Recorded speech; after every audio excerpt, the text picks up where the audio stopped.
Okay, first of all, I want to talk a little bit about the quiz. Okay, I think I posted the exam, the solution on there. I haven't looked at my TA's grading yet. Okay, I look at your score. It's pretty bad actually. I will look into it, see if there's anything I can do to see if the TA is too strict on you. But I look at a couple of yours. Solutions. Indeed, it didn't put down the important information there. Okay, so let me show you let me tell you the solution here. Okay, hold on, let me share my screen. Although I posted the solutions, I still need to talk about it. Chapter 4 is very important. Okay, Bernoulli. I want everybody be able to solve those Bernoulli problems. If you can, please turn on your camera. I can see you. Then I can see your feedbacks. Sometimes I thought you understand them, but indeed, in reality, it seems like you didn't follow very well. Okay. So this is the problem. I basically ask you to fill in the blank, right? I point you to the direction. Okay. So let me write my answer with different color pens. How do I specify? Okay. Let's put blue. Okay, very important. Please listen, sit down and listen and follow exactly every word I say in the class. Okay, we have only, 1 hour, 15 minutes of class times. Okay, it can save you a lot by participating in class. Okay, so the first I ask you to write down the Bernoulli equation between A and B and get rid of the zeros. Okay, so that's 2 points. I just feel at least you need to be able to write down Bernoulli equation, right? Then get rid of zeros.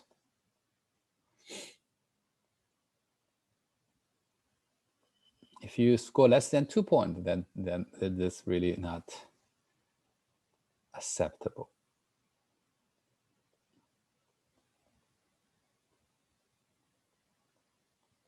This is just equation, just between A and B. Just write it down, right?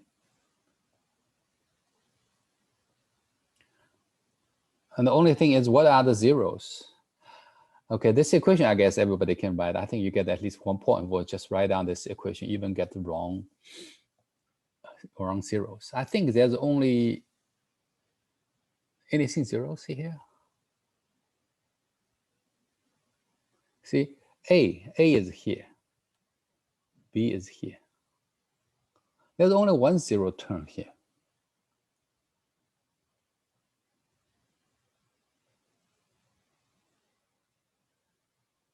Anybody? Which one is 0? VA squared. Yeah, obviously that's the only 0 term here. Okay, you can't assume anything else is 0, right? So pressure it's big because all of the velocity had turned to pressure. That's why it's big. Elevation, you keep it there. You don't know. It didn't say it's the same. It's obviously not same, right? ZA, ZB. So keep it there. Let's see what we can do, right?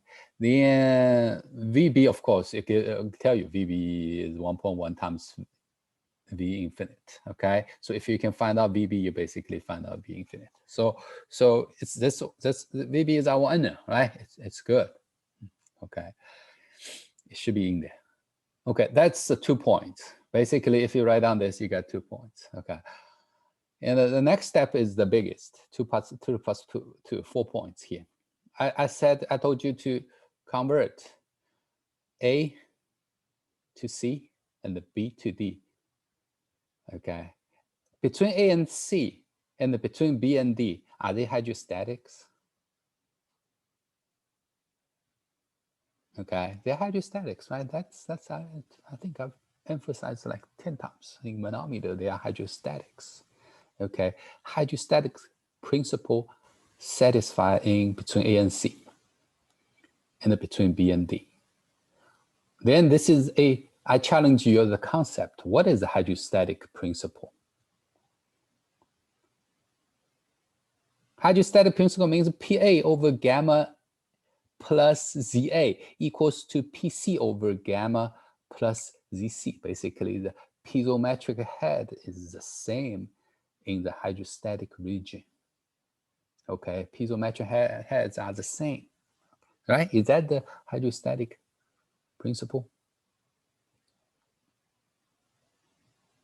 Okay, I want everybody to understand that this is okay. But the quiz is passed, right? Water under the bridge. But you are going to take the final exams. You know, you really need to know those concepts here to write down the equation, right? So in that sense, you can just simply convert these two terms into PC over gamma plus ZC. This equivalent, right? PD over gamma plus CD, which is then plus VB squared over 2G. Okay, so this equation here being converted into this due to the hydrostatic principles. Okay, so you got 2 points for this part and the 2 points for showing me you understand the concept. That's the biggest portion of this problem. Everybody, hey, everybody didn't understand? I feel some of you didn't put down this part, then that means that's chapter 3, hydrostatic principle. You're not familiar with it. Okay, if you wasn't familiar with it, that's fine, but I want you to familiar with it now. Okay, you'll have final exam in 2 weeks, right? Any questions here? This is the key. You convert A and B into C and D. That's what we use the manometer for.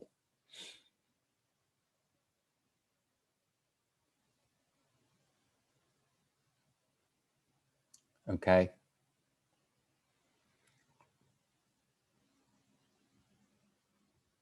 So now you look at this equation, ZC minus ZD, you know it, it's delta H, it's given, it's okay, we know it. Is that right, everybody? ZC and ZD.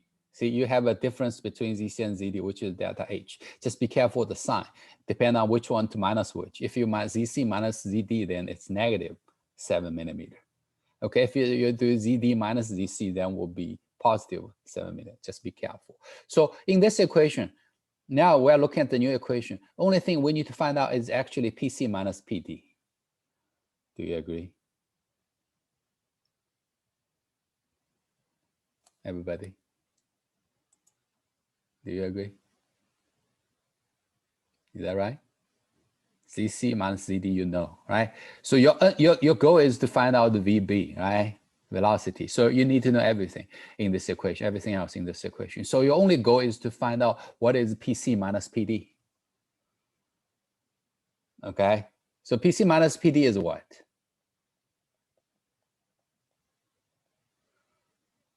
PC minus PD is just gamma mercury times the delta H. So eventually I want you to write it into a form. You can rearrange this form into this.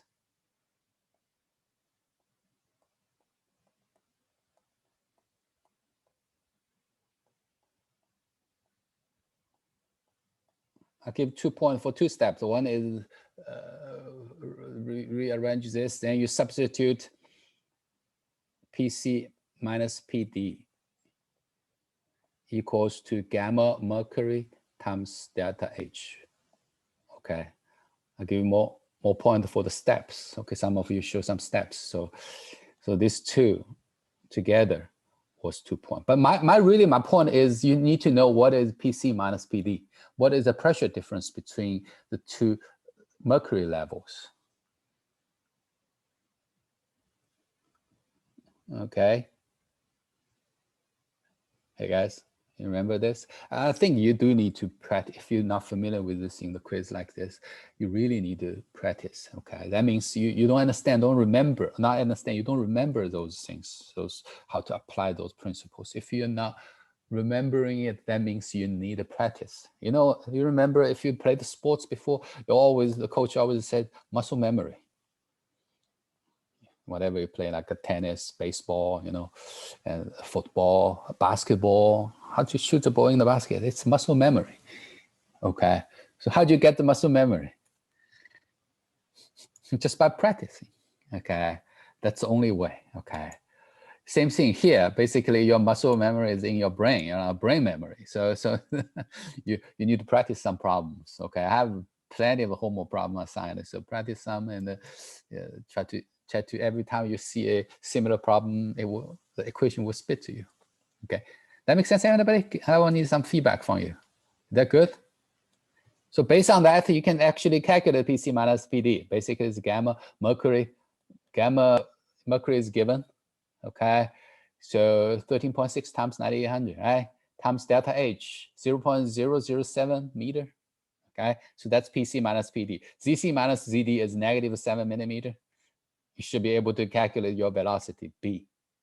Okay, is 43 times 0.2 meter per second. Therefore, your infinite velocity from the flow is 1.1 times divided by 1.1 times, right? 39.3 meter per second. Okay. Any questions? Yeah, I really needed you to, if you want to pass this class, you really need to know how to solve this problem, this type of problem, okay? At least pass the final exam, okay? You need to know this.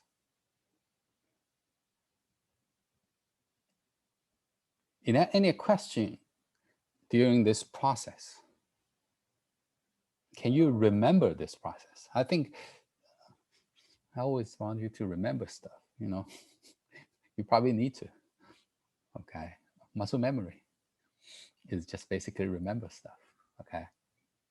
Okay. Remember the process. When you see a manometer in the flow, in that kind of measurement, you don't need to apply the hydrostatic principle in the manometers.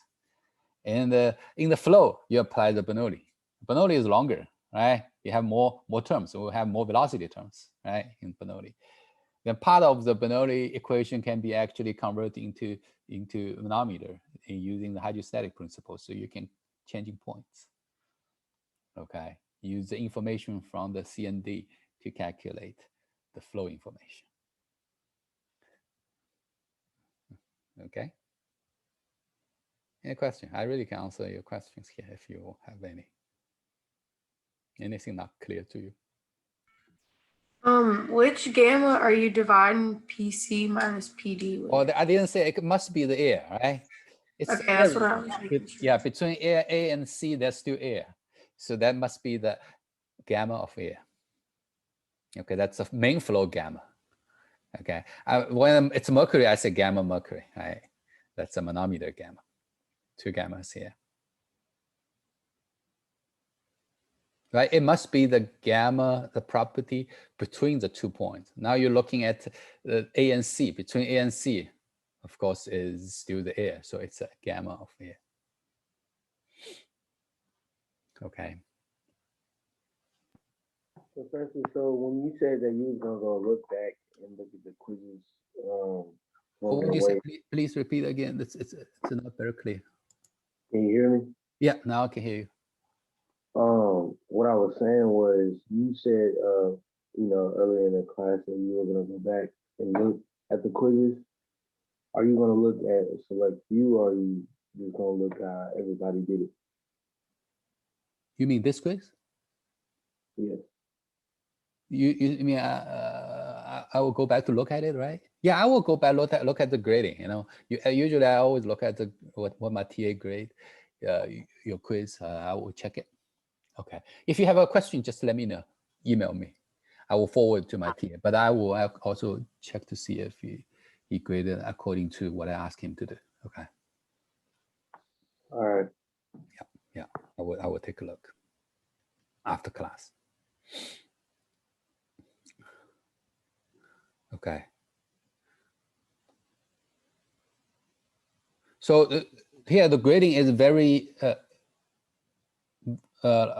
clear. Okay, I put the point there. So if you get that step, you get the point. If you don't get that step, probably you don't get the point. So and yeah, I think that's also the way usually I will grade for the test. So what I try to convey is at the beginning, every step is really, really important because it will lead to the future steps. Okay, that's really important. I always mentioned here in the class, you need to have a right direction. Okay, every step has to be right before you continue to the next step, because next step is built on the previous step. If previous step is wrong, next step will be wrong too. So very important as an engineer, you only do the real world solving problem. When you do the real job, you really need to make sure every step is correct before you continue to the later step. Otherwise, everything's going to be wrong. Okay. Later steps based on the previous steps. Okay. Very important. Okay. If you have no questions, then let's continue on this problem, the conservation of mass. Okay. Conservation of mass. Last time we did conservation mass. Let's look at it. No, this is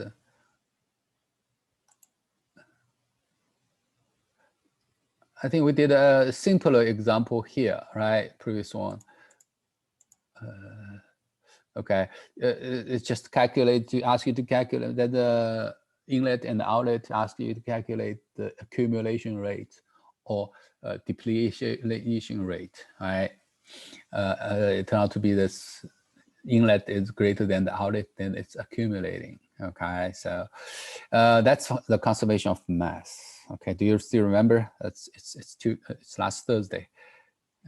It's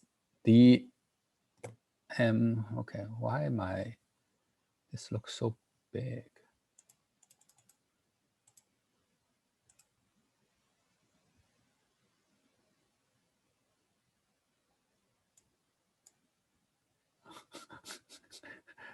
The slides is so big here. What was the problem? Okay. Okay, but anyway, that's the example we did. It's dm. Okay, I can actually write it down here. Doesn't matter. So that's our conservation mass equation. Remember, you have to know that equation and the physical meaning of this equation. Mass flow rate in minus mass flow rate out. It has to be a summation. Okay, has to be a summation. It takes into account multiple inlets and multiple outlets. Okay, but if there's one inlet, one outlet, that's fine. And it could, I think it could, although this problem doesn't involve integration, but it could involve integration to calculate mass flow rate.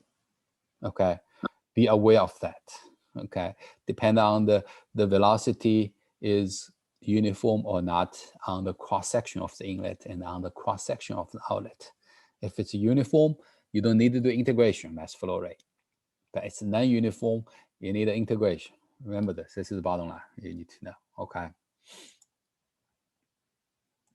Okay, but this is the equation. That means the accumulation rate, the d total mass in the control volume over dt, the time rate of the mass change is due to the mass flow rate in and the mass flow rate out.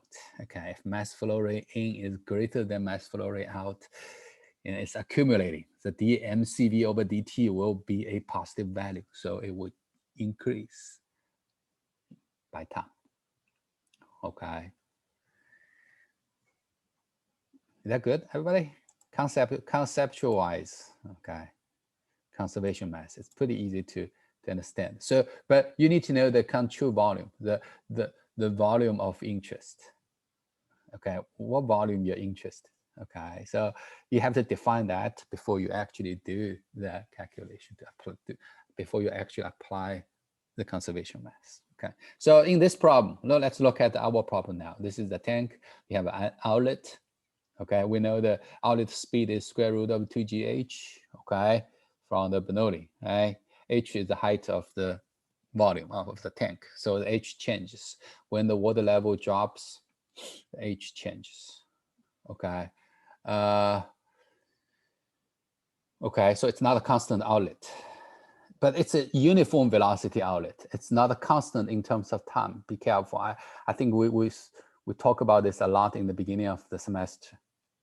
Okay, it still changes with time, but in a cross section of the outlets, the velocity is uniform on that cross section. Okay, spatial wise, it's uniform. Time wise, this velocity changes. Okay. So we don't need the integration, we know. So we're dealing with the uniform velocity. Okay, at least that's better. Okay, but how to expand this equation? This equation very general, just conceptual wise.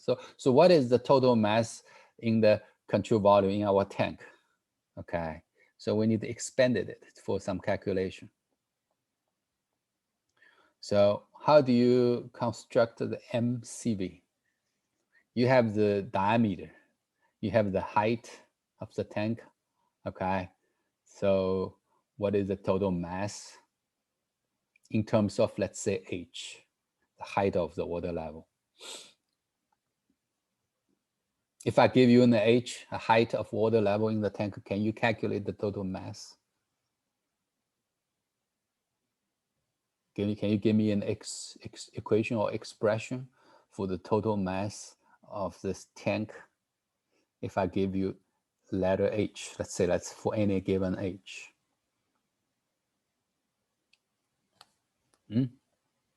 Everybody? You guys following?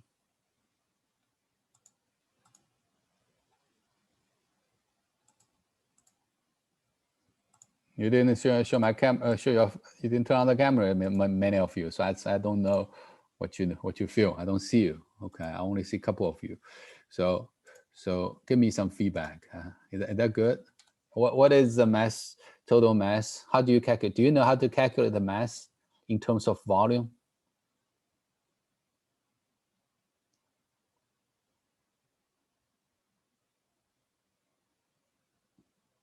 Any equation? Based on the volume, what is the mass?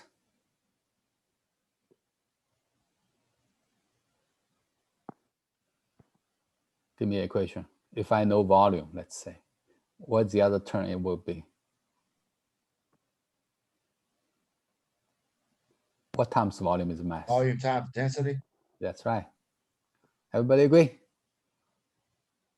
Okay, you need to remember this equation, right? So rho times volume. So what is the volume in terms of the dimensions of the tank? Rho times what? Pi over 4 times d squared times h. Excellent. That's exactly right.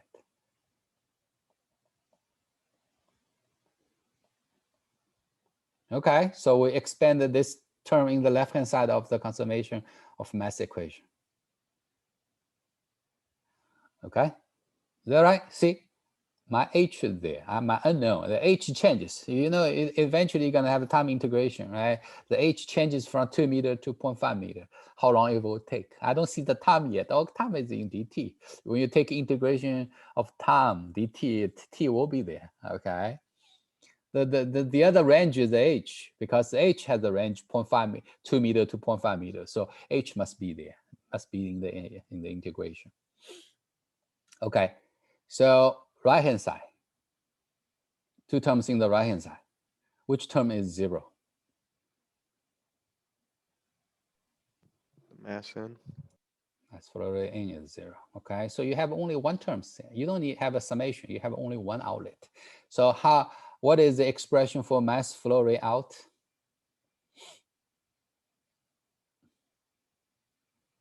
You need to remember, memorize. What is the mass flow rate equation?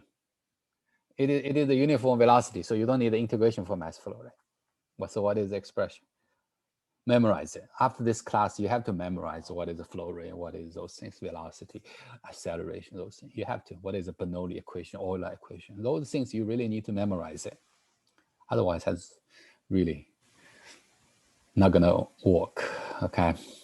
Is it the d squared v2? Okay. Generally, mass flow rate equals to what? No detail yet. Let me use the area, velocity, those things. Give me you remember the general form first. Then each term, each letters, you know what it is, right? Okay. What is the mass flow rate equals? 3 letters. Density, velocity, and area. Yeah. Right. Exactly. I want everybody like her. Remember it.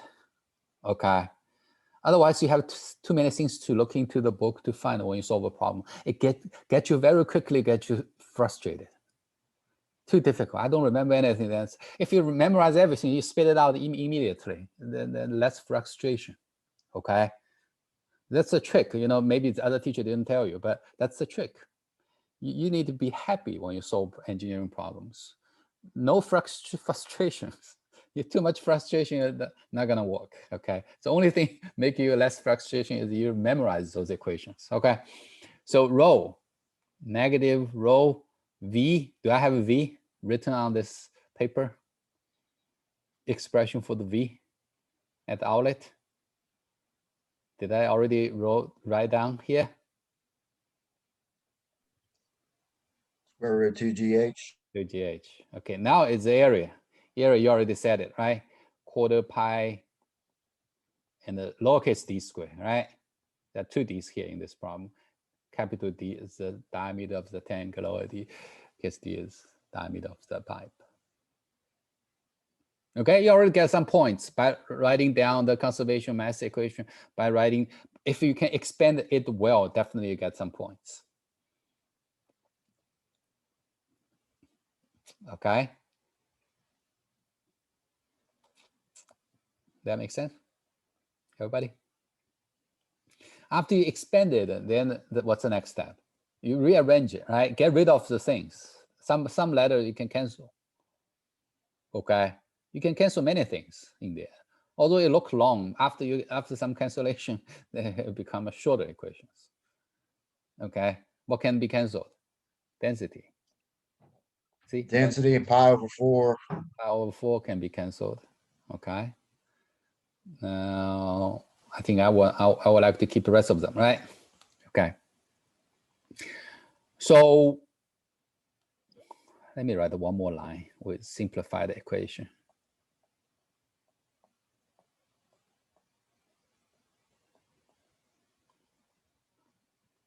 I'm an organized person, so when I write down stuff, I want to make it clear.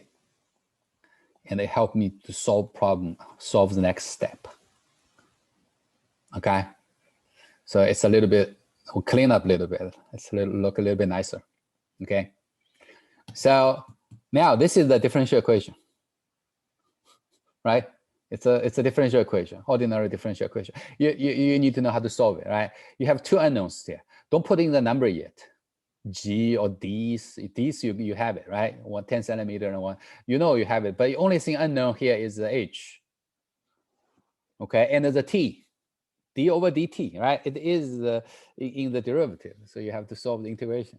Okay, so T is there, H is there. So I don't know if you still remember, when you solve this type of the differential equation, you put the 2 unknowns, each unknown on one side.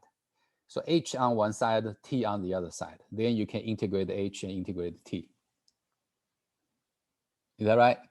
So let's move H to the left side and move T to the right side. Rest of them are constants, doesn't matter, I don't care. Okay, we can put it all together, okay. But let's move T to the right-hand side, multiply dt to the right-hand side, okay. So the left-hand side will be dh. Let's move the constant out, d squared dh, right? Equals to negative square root of 2g. This square root of h can move to the left side. Okay, we'll move h to one side. Times d squared dt. I move dt to the right side. Okay. Everybody, do you know how to do this? Rearrange the equation. Okay, move h to one side and keep t the other side.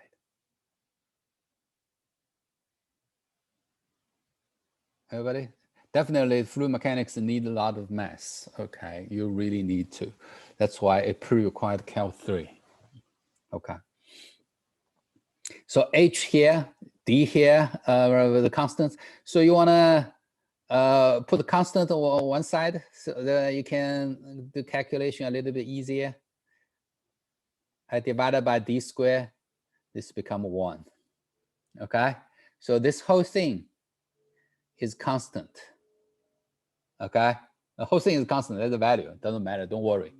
Find out the value last.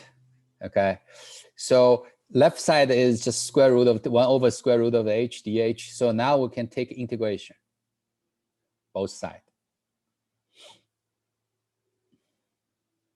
Okay. Can you take integration both sides for h and for dh for dt? Okay. You need the range, right? You need the limits. Okay. What are the limits? See, you need to know what is the limits. So the time is from in the beginning from 0 to at the end. Okay. Let's say h first. H is at the beginning is 2 meter, at the end is 0.5 meter. Okay. So accordingly, time will be from 0. At the time 0 is 2 meter. Okay. At the end of the time is 0.5 meter, which is, let's say I give another letter, capital T. How about that? Which is our unknown, how long it will take for it to reach 0.5 meter, right?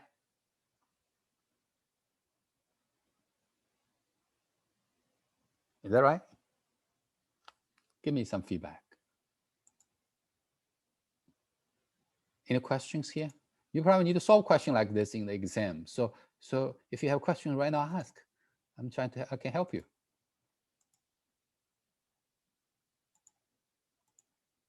Doesn't matter, it's calculus, I can help, okay? Is that what you specify the limits for the D's? You know, DH to the left, so beginning 2 meter, at the end 0.5 meter. DT at the right, in the right hand side, so the range is from initially time 0 to at the end of time t, which is unknown. Okay, our unknown is in the limit. Okay, in this problem. So I guess you need to just calculate what is h negative half. Okay, integration of h negative half. Is that h positive half times 2? That's the integration 1 over square root of h. 1 over square root of h is h negative power of half, right? Power of negative half. H negative 1/2 in the power. Okay, so the integration of that will be 2 times h half. Okay. See, now we need that's why we need the pre-required calculus. You need the calculus knowledge. I'm serious. You need the calculus knowledge. That's the fundamental of engineering, is the calculus. Okay. If you don't know how to do this, you're a little bit in trouble. You have to pick it up. Okay. So this is integration of 1 over square root of h. So the limit will be 2. Okay, we will substitute the next step. Right hand side is easy. This is all constants. Yes. Shouldn't the integration be the square root of h over 2? Square root of h over square, no, let's double check. So can we take a derivative? 2 times h half. When you take derivative, what is that? Half minus 1, negative half.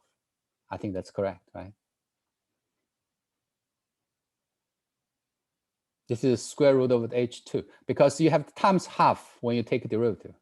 So the 2 has to cancel with 1/2 here because in the integration you have nothing.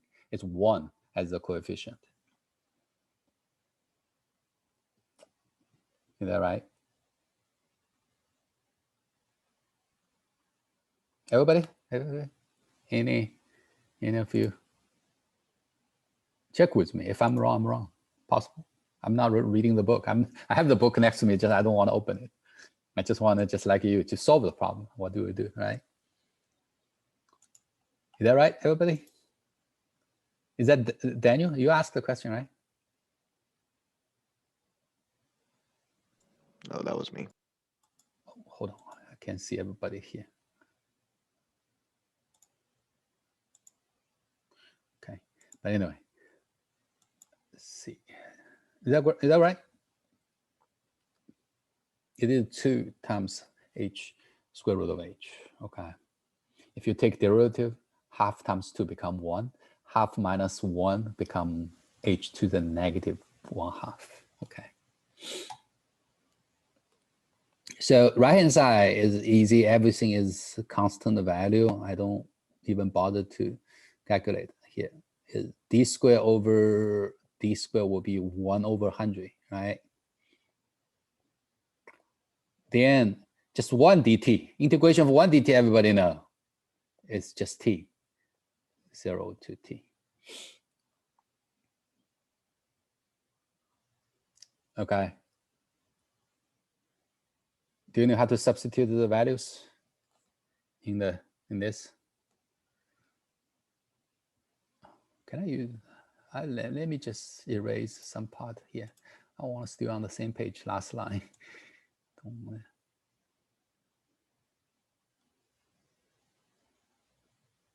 to put it to the separate page. Okay. Let's use this portion. Okay. So the final answer, let me put it into this area. Substitute. So 2 times square root of 0.5 minus square root of 2. That's left hand side, is that right?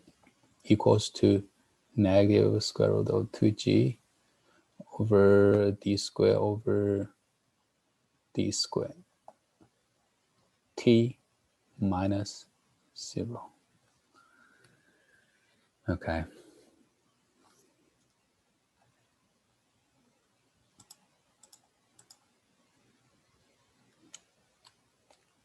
Everything's done except the t, so we can calculate the t, okay, easily, okay.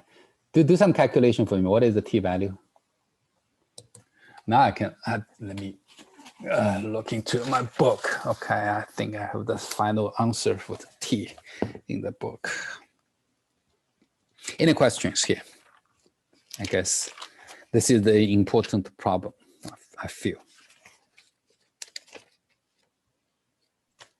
This is an important problem. It's an unsteady state conservation of mass problem. Some problems are easier than this, but if you fully understand this, it should be good. 31.9 seconds. I have a real quick question. Yeah, go Just ahead. a quick clarification. On the integration, on the right side, you have little d squared over the big D squared. Uh-huh. But you still have the big D squared on the left. No, Am I missing something? I get rid of it. You are talking about this line? Second from the bottom, yes. So you, oh, okay. I thought you just crossed it out because that's. Across that, I put it into the bottom here, denominator on the right-hand Okay. side. Okay. Yeah, right. Thank you. You're welcome. Yeah, I see. Yeah. Okay, so this is actually a relatively complicated because it's unsteady. Okay, if it's unsteady conservation mass problem, you're probably gonna end up, likely you'll end up in doing some doing some integration like this. Okay, solving some differential equation, because if it's unsteady state, the d over dt terms to the left hand side will be there. Okay, so become a differential equation. Okay, if it's differential equation, then you have to do integration to solve the differential equation. Okay, I guess this is the process. Okay, but if the problem is steady state, then your life is much easier. Then the dm over dt will become 0. Then if it's steady state, let me use the next page. And by the way, any questions here before I move on to the next page? Okay, a lot of people use this problem as an experiment. It's okay, but I already see many of them. If you do this, it's fine. You can measure, okay? Measure the time, you know, and you can actually calculate the time. Already too many of them on YouTube for this topic. So if you do this, maybe the difficulty is not really high. Okay. Try to be creative, do some, you know, invent some other experiments. Okay, but any questions here? So you see every conservation mass problem, you start with the conservation mass equation. Okay, then expand these equations, get rid of the zero terms. There might be some terms zeros in the equation, 3 terms, right? Might be some terms 0, okay. Get rid of it, get rid of 0 terms, let's see what's left. Then expand this equation with the dimensions with the known values, okay. Then hopefully you see your unknowns in the equation, okay. Then you can solve unknown with the knowledge of every other letters, okay. What did you say the final answer was? 31.9 seconds. Is that clear on your screen? I thought the screen clear enough. Is there any problem technically from my sharing my screen? Is that good? Okay. Yeah, this is the final answer here on top. 31.9 seconds. So it's take about 32 seconds to empty this 1 meter diameter tank from 2 meter height to 0.5 meter height. Okay. So if I ask you to calculate the totally emptying rate, how long it will take? You can also calculate, right? Simply just change the limits here. From 2 to 0. Okay, so some simplification of the equation sometimes you can make, okay? Oh.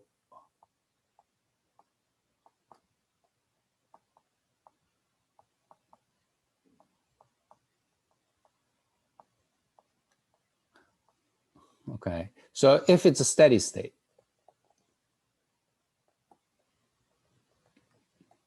boom, this term is gone. Then it becomes summation of mass flow rate in equals to summation of mass flow rate out, okay? That's many of the situations just like this. Can you give a steady state example? What kind of problem is steady state?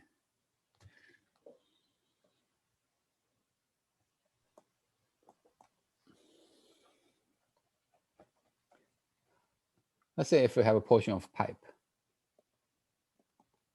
I don't know how long, a portion you have to, you know your volume of interest first, all right? Let's say, hey, that's a portion of pipe. The pipe filled with water all the times, coming in, coming out. Is this a steady state problem? Yes. Yes, because the mass doesn't change. If you weight this portion of pipe any given time, it doesn't change. It always filled with water, always liquid. Although the liquid always changed, right? New water coming, new older water going out. But I don't care about the water again. I only care about the space. So in this pipe, portion of pipe, the mass never change. Total mass is always the same. Is that right? That's how you determine is this problem steady state or not. This is a steady state problem. Then it's just mass flow rate in. You have only one mass flow rate in, one mass flow rate out, right? Okay. So density doesn't change, right? So basically is Q, volumetric flow rate. Q in will be equal to Q out.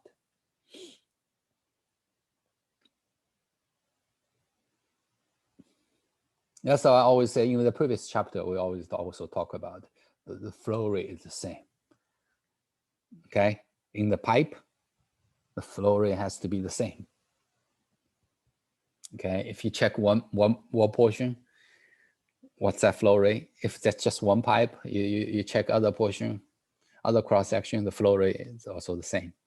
Conservation of mass. Your flow rate is conserved. Okay, doesn't change. What goes in must come out. Yes, exactly. Common sense. Okay.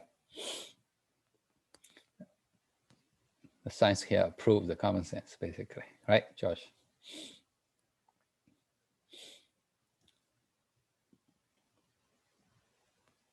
So sometimes it's confusing, you know, especially when you have a, let's say you have a, let me put into more practical, right? Let's say you have a pump, you know, pump, right?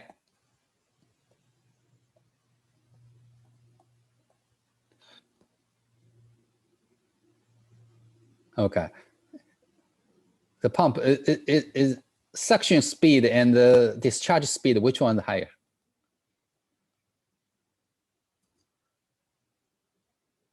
Oh, you have a supply energy to it, right? You pump, you have a centrifugal pump, give power to the fluid to increase the pressure.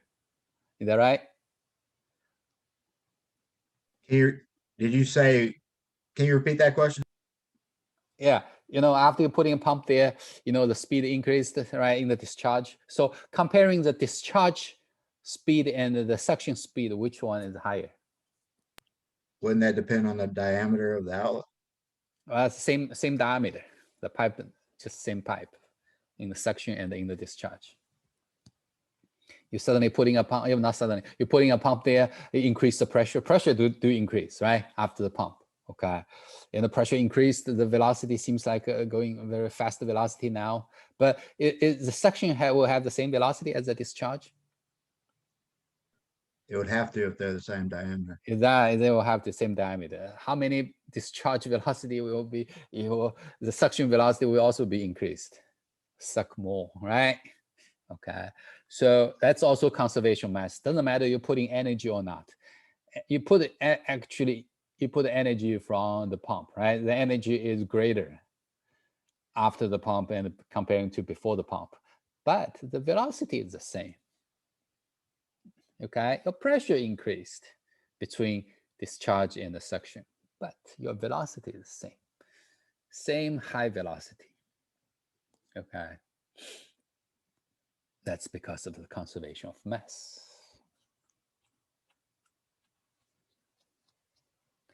Okay. Also, cavitation. What if it starts cavitating? Yeah. And let's start cavitate. Velocity too fast. I'm just about to talk about the cavitation. Okay, you just give me a perfect transition. Cavitation. Okay.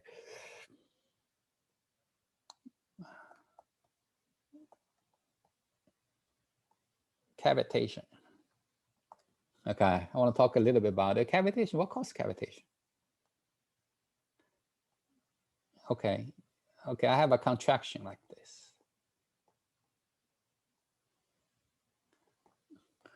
Flow rushing. Okay, let me ask you this.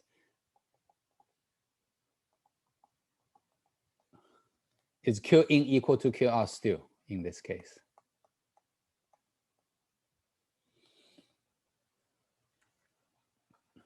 Does flow rate in still equals flow rate out? Yes. Right, everybody? Yeah, still equal. Okay, so in that sense, is the velocity at the outlet greater than the velocity at the inlet?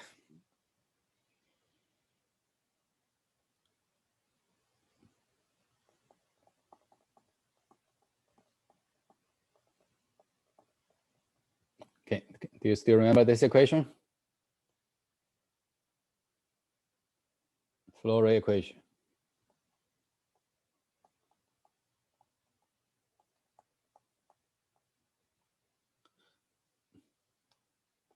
Is that right? Am I writing something correct? Is that QT on the VI equals Yeah, I QT? don't think that's QT, QI, right? Q in. Oh. I have two Qs here. Q in and out. Sorry for the writing.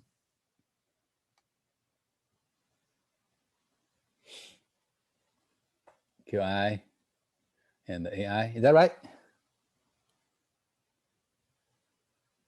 Okay. So QI equals QO. I already said it. Is AI equals AO?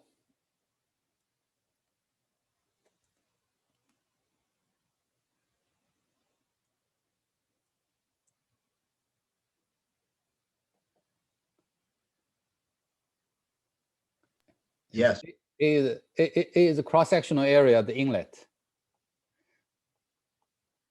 So this is AI, this is AO. Do they equal?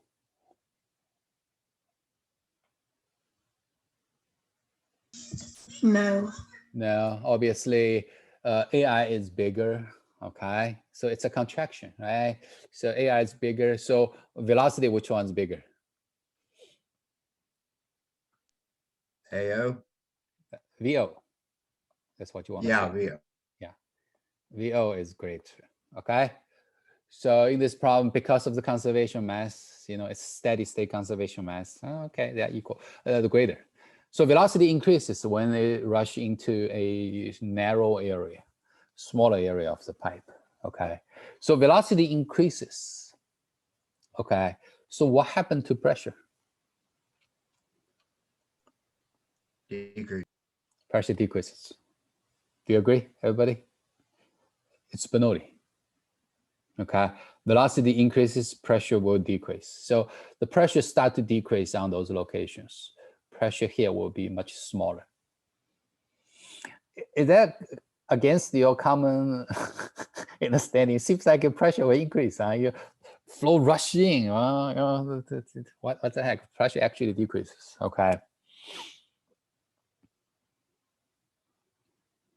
It's not high pressure, it's low pressure. Okay, so pressure here decreases. Okay, depending on how fast the flow is. Okay, depending on how fast the flow is, pressure will decrease maybe to a very minimum value. Okay, so every fluid has a boiling temperature and the vapor pressure. Remember, we'll talk about it in chapter 2. Okay, so usually water will boil at 100 degrees Celsius, 230 or some Fahrenheit, is that right? Under atmospheric pressure. Okay, that's vapor pressure and the boiling temperature, right? So usually under atmospheric pressure, the water will, in the room temperature, atmospheric pressure, the water will not boil, okay? Will not boil. But what if the pressure getting lower? Okay, now we have a situation pressure is decreasing inside of the contraction. What about the pressure is decreasing? It's decreasing to very low value. Lower than atmospheric pressure. That's possible. Okay. Yeah. So what if the lower than atmospheric pressure? What about the boiling temperature of the water? Drops. It will drop. Okay.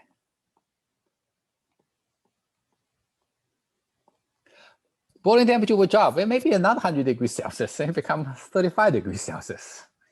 Okay. Or maybe 100 degrees Fahrenheit. Okay. Then the problem happens. Now in the room temperature, 100 degrees Fahrenheit, it start to boil. Okay, because of the extremely low pressure. Okay. When it start to boil, bubble happens. Bubble generates. Vapor bubble, vapor, right? Vaporization and a bubble. This is called cavitation. When bubble starts. And it's bad because bubble, hey, come on, you need a bubble. Vapor has much less density than the liquid, right? For water, it's 1,000 times less. So you need a 1,000 times bigger volume to occupy the same amount of mass. So if it starts to vaporize it start to boil, you need 1,000 times bigger space for that vaporized mass. Okay, you don't have it in the pipe filled with liquid. What the heck? Where's the space coming from? 1,000 times bigger. You don't have that space, but it start to still try to vaporize, try to generate bubbles. Then the process become very violent. Okay, it causes a lot of vibration, and the bubbles, always not regulated as a regular liquid. Okay, so have a lot of vibration, a lot of violent process, and you can even hear a lot of sound, the noises from vapor, from the cavitations. Though the violent behavior of the fluid is definitely going to damage your equipment. Okay, if you run with vibration, for a short period of time, the equipment will be damaged and will be broken. Okay, cavitation is bad. Cavitation is a vaporized process in the liquid under lower temperature, under the room temperature, even working temperature, operating temperature. Okay, usually it's not supposed to vaporize, but because of the very low pressure, it starts to vaporize. Okay, so that's cavitation. So in the calculation, you need to actually use Bernoulli equation to actually calculate the pressure value, okay, in a device to compare with the vapor pressure. If it's lower than the vapor pressure under that temperature, then it will start to vaporize. Cavitation will happen. Okay, so that's usually 99% time we need to avoid. Okay. Does that make sense to everybody? Come back to the pump. Hey, Josh, you talk about the cavitation, right? That's good. Pump.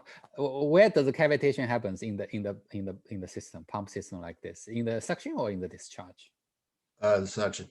In the suction, always in the suction. Why? Why there's suction? Lowest pressure. Yes. In the discharge, you won't because of the pump.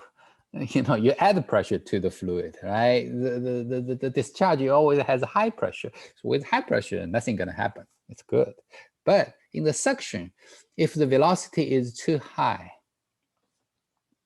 sometimes the elevation head, the static head is not good. For example, you pump water from a lower reservoir. So conservation of Bernoulli tells you that, hey, you have initially that much energy, very low, okay? No velocity on the surface of the reservoir. Zero velocity, zero elevation, atmospheric pressure zero. So everything is zero, see?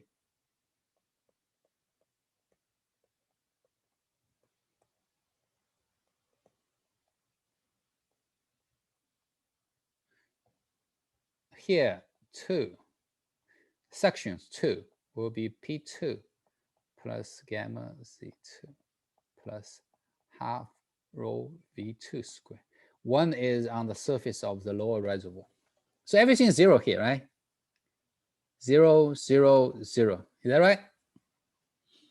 For the lower reservoir, for the initial location. So Bernoulli, you can compare 2 locations in the same fluid. So 2 in the section is also in the same fluid. You can compare 1 to 2. Is that right, everybody? I'm giving an example here. And Bernoulli again, chapter 4. Seems like you didn't do well in the quiz. So let's look at this again, right? Anybody? Any questions? Okay, work with me. Okay, if you don't work with me, I don't think you will do well in the final exam. Okay. Okay, so everything's 0 here. How about on suction? Do you have a positive Z2?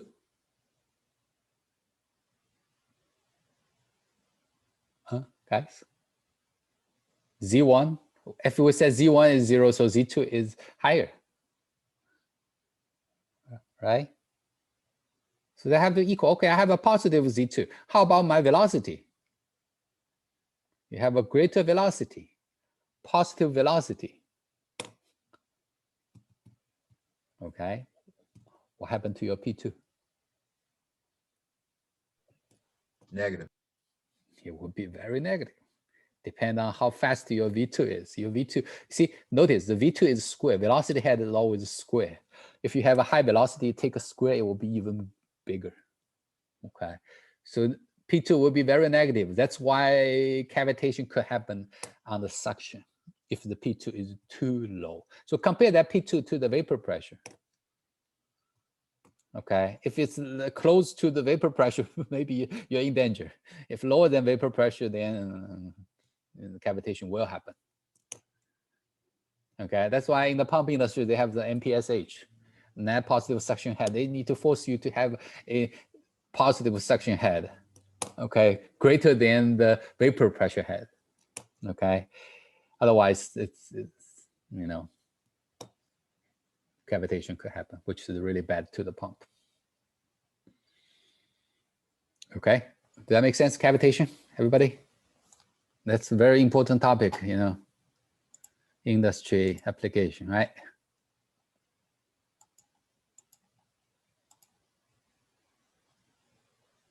Any questions?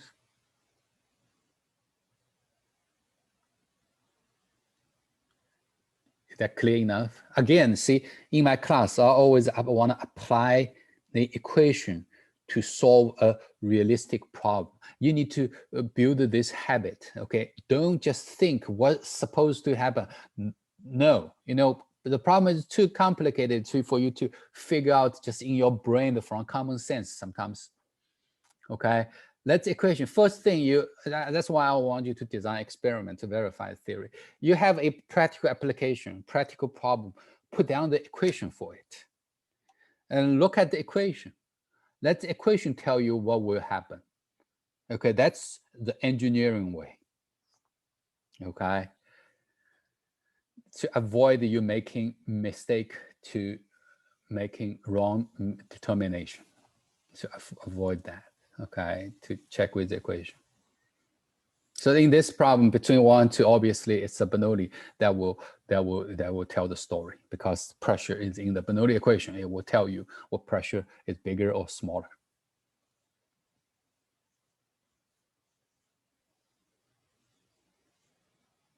Okay. That's it for chapter 5.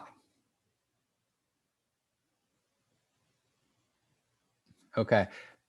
So for the example I gave you, it doesn't involve the integration for flow rate, but you know, we have homework problem, we have it in the class, I have given you examples to calculate the flow rate for non-uniform velocity using integration. You need to know how to do that. Some of the problem require integration to calculate the flow rates. In the conservation mass equation, basically 2 flow rates in the right-hand side.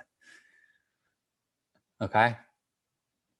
So in some problem, if the problem states the velocity is not constant on the cross-section, then it's not uniform on the cross-section, then you need to take integration. Velocity dA, right? Take integration, that's you need to construct the dA function expression for dA, okay, to calculate the flow rate, okay?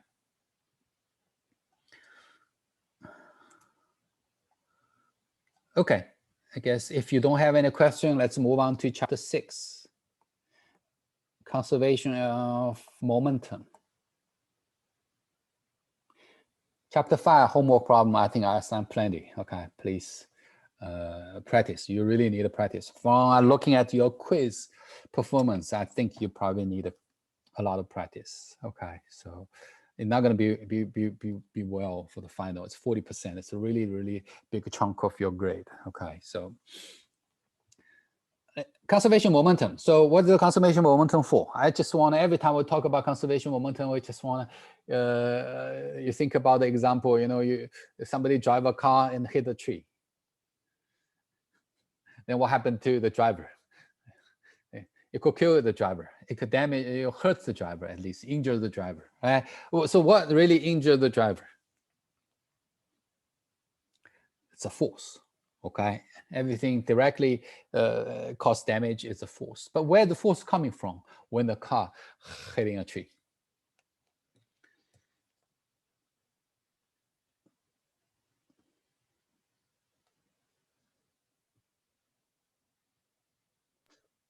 from the rapid deceleration of his mass into the steering wheel or whatever?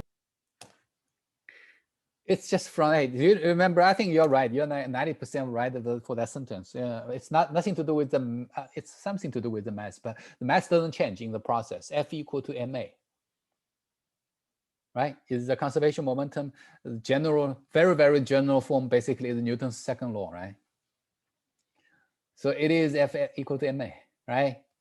You have a mass, whatever car you have a mass, but what really kills you is the force. So the mass, the force is from m times the acceleration. Okay, m times acceleration. So in the process of hitting tree, you have a tremendous amount of acceleration. Basically, actually, the negative acceleration decelerates, right? So it's basically converting motion to force. That's conservation of momentum. Conservation of momentum. The momentum change it won't disappear. Momentum changes. You have acceleration, the momentum changes, but it won't disappear. You know, the momentum will be always there. They just convert it into the force. Okay, that's called conservation of momentum. So in fluid mechanics, we're not dealing with acceleration, we're dealing with the flow rate, right? So summation force equals to summation of momentum out, okay, minus momentum in. Okay, so this is the general equation, very general. So it's for me to explain the concept, basically. So you have a momentum. Okay, so I need to tell you what is the momentum expression for the momentum, right? But before we express it, that's the general concept for the conservation momentum in fluid mechanics. Okay, so it's a momentum out of your control volume, since we talk about a space. Okay, so in the space, in the volume, you have a momentum going out. Okay, you also have the momentum coming in. Okay, to that space. Think about a tank. You have flow into it, flow out of it. Actually, it will cause some of the force. Okay, so the difference in the momentums for the control volume will convert into forces. Okay, so the momentum won't disappear. Momentum might decrease, it might increase, but the changing part won't disappear. It will be there, and it becomes force. Basically, that's the concept. Okay, so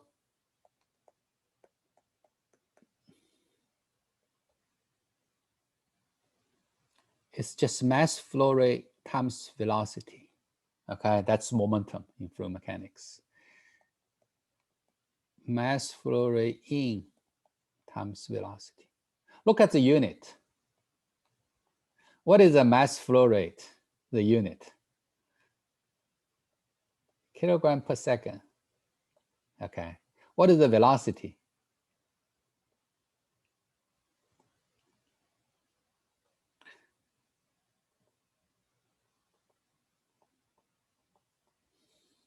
Okay. Kilogram meter per second square. Is that equivalent to MA? Kilogram meter per second square. That's exactly equal. F equals to MA, remember?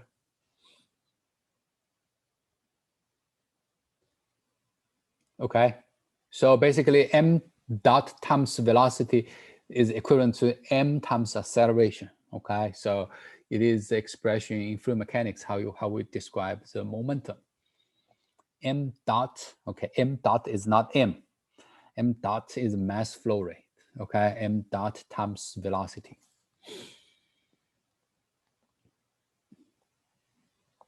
Is that right, everybody?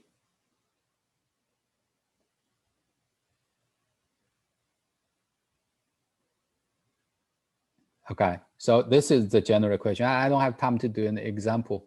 I'll leave the example next class on Thursday, but this is the general concept, general equation, okay? So in the chapter 6, we're just using this equation to solve problems. Okay, most of the time we're gonna solve force, okay? So this is the equation that deal with the force. So if you want to look at the force, basically you look at the change of momentum in the system. Okay. Okay. I guess that's it for today. Any questions before we go? We finished the chapter 5. Okay. Now we have more knowledges, right? Chapter 5, chapter 4, chapter 6. Now the problem become more comprehensive because all those problems that involve previous knowledges, right? Pressure, velocity, those things, now become more comprehensive. So you really need to fully understand the previous chapters to be doing well in the later chapters. Okay, it build on to the previous informations. Okay. Practice. Okay, homework problem, please practice to understand and prepare for your final exam. Okay, any questions? Is that good for today?